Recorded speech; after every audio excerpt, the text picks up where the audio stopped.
வணக்கம். தமிழ் டிராவல்ஸ் சேனலுக்கு உங்களை மறுபடியும் வரவேற்கிறோம்.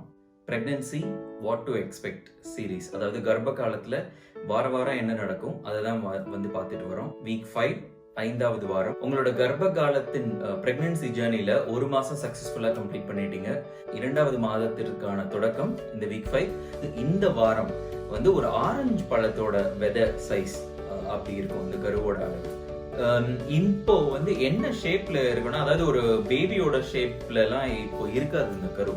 பாக்குறதுக்கு வந்து ஒரு டேட்போல், ஒரு ஒரு தவளை, நீங்க தவளை வந்து குட்டி போட்டா அந்த இது பார்த்துருப்பீங்க இல்லையா, ஒரு சின்ன ஒரு ஓவல் ஷேப்ல இருக்கும், அதுக்கு ஒரு வால் மாதிரி இருக்கும், அது மாதிரி தான் இப்போ இருக்கும். ஸோ ஒரு பெரிய தலை இருக்கும், அது கூடவே சேர்ந்து ஒரு சின்ன வாலும் இருக்கும்.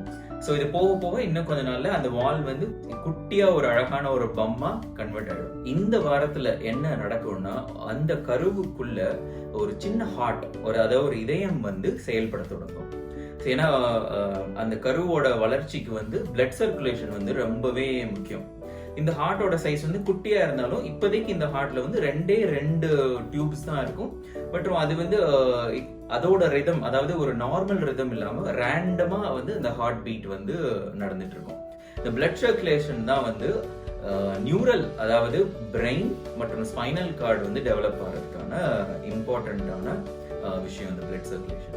ஸோ பிரெயின் மற்றும் ஸ்பைனல் கார்டு டெவலப் ஆகிற இதே சமயத்துல டைஜஸ்டிவ் சிஸ்டமும் ஃபார்ம் ஆக ஆரம்பிக்கும்.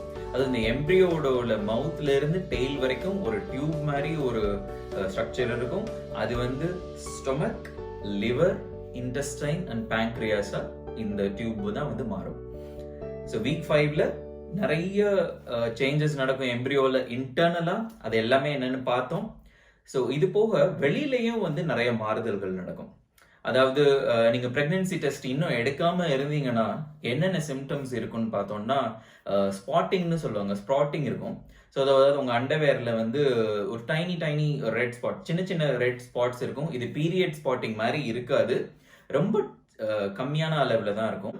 அது போக உங்களோட பிரெஸ்ட் வந்து டெண்டரா இருக்கும். சில பேருக்கு வந்து ரொம்ப டயர்ட்னஸ் நிறைய இருக்கும், ஃப்ரீக்வெண்ட் யூரினேஷன் இருக்கும். So of course the main symptom is period miss ஆயிருக்கும். ஸோ உங்களுக்கு ரெகுலரா பீரியட் வந்துட்டே இருந்ததுன்னா, நீங்க கன்சீவ் ஆயிருந்தீங்கன்னா, ஸோ பீரியட் வந்து இந்த டைம் வந்து உங்களுக்கு இருக்காது. ஸோ இதெல்லாம் வந்து பாடிக்கு வெளியில நடக்கிற மாறுதல்கள் ஆர் சிம்டம்ஸ்னு சொல்லலாம். ஸோ நீங்க வீக் 5 என்ன நடக்குன்னு பார்த்துருப்பீங்க. கண்டிப்பா இந்த வீடியோ உங்களுக்கு யூஸ்ஃபுல்லா இருக்குன்னு நான் எதிர்பார்க்கிறேன். மறக்காம வீடியோ எங்க சேனலை சப்ஸ்கிரைப் பண்ணுங்க, லைக் பண்ணுங்க, ஷேர் பண்ணுங்க. மற்றும் இன்னும் அடுத்த வர வாரங்கள்ல என்னென்ன நடக்க போகுது, என்னென்ன சிம்டம்ஸ், என்னென்ன மாறுதல்கள் இருக்குன்னு பார்க்க போறோம். நன்றி, வணக்கம்.